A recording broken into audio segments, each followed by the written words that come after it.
Hello, everybody. This is Michael McPherson, and it is February 9th, the ninth day of Black History Month, and this is my ninth post about Black history, U.S. American history. And usually I use a book. I don't have it with me actually today. Oh, here it is, called 366 Days of U.S. History. And on the back it says, Too Much History for Just 1 Month. But today I am going to use some different sources. Again, I just want to remind people Black history is U.S. American history. And today you can see behind me this book called Timelines of African American History, 500 Years of Black Achievement. So I'm going to just quickly, not going to spend too much time today, read some lines from way back, starting in 1492, because I want people to understand that the roots of Black history in the United States go back very far, further than most people think. Another book that might be interesting to people, and maybe many of you have heard of it, is Before the Mayflower, A History of the Negro in America, 1619 to 1964 by Laron Bennett Jr. This is a copy of my copy that I've had for many years. So if you get a chance, you should check that out. I also have a different book by him. And then there's one that has become very famous recently, the 1619 Project, which I haven't read, but I've started it.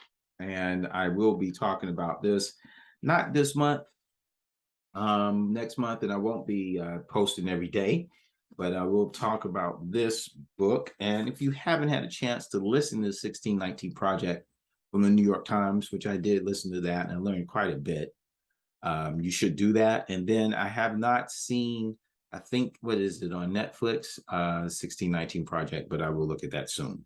All right.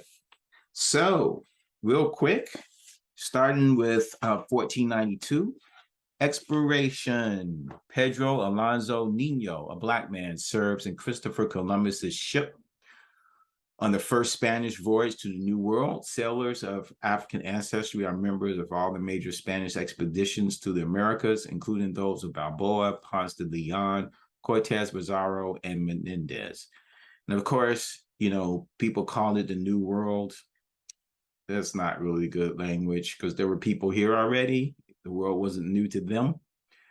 So this side, this hemisphere, there were Black people actually on the ship with Columbus in 1492.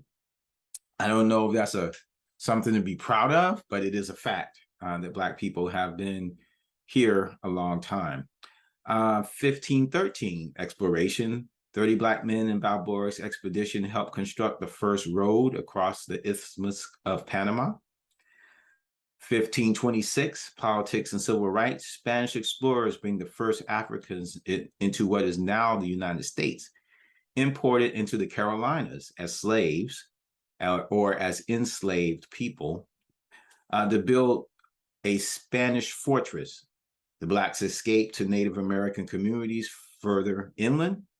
This is the first record of slave revolt in North America. That was in 1526. Black people have been pushing back on slavery. Clearly, they were pushing back when they were trying to be captured in Africa itself, right? But once they were here, we started pushing back immediately. Yes, and where did we run to? Our Native brothers and sisters. 1528, Cabeza de Vaca and his Black companion Esteban, the only survivors of the Spanish Narvaez expedition to Florida, explored the southern east region of North America for 6.5 years.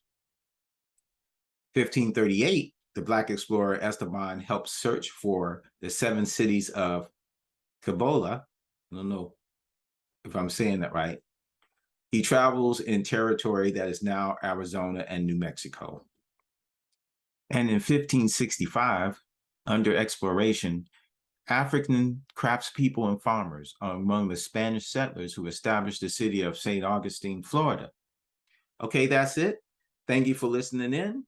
I hope you enjoyed a little information about Black history, U.S. American history, really global and Western Hemisphere history, starting before what most people think about when they think about Black people, 1619, that we have had people of African descent in this part of the world at least since 1492. And there's some people who think even before. I really don't know.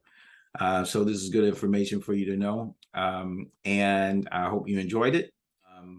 Thanks for tuning in. Power to the people, power to the peaceful.